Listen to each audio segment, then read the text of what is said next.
news on Biden's Israel policy. Now, if you pay attention to the mainstream media, you may have actually heard a little bit about Biden's Israel policy because people are starting to make a little bit of news out of the fact that Joe Biden hasn't yet I guess, had a direct phone call with Israeli Prime Minister Bibi Netanyahu.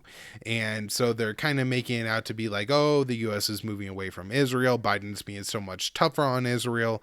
However, we have this from Mondo Weiss titled Secretary of State Blinken confirms Biden admin considers Jerusalem to be Israel's capital.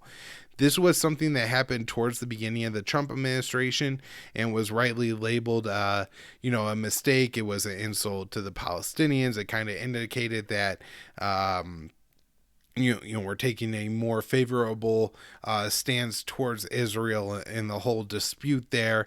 And so they're saying that they're going to continue with that Trump policy. And so it's interesting. They try to make it out that, Biden's been a very different president than Trump, but this is another area where they're pretty much the same.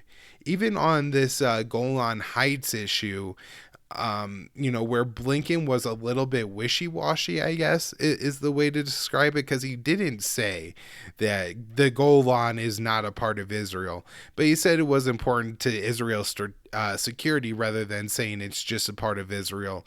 And so Netanyahu, our prime minister of Israel, came out and said that no, it is a part of Israel and it will always be.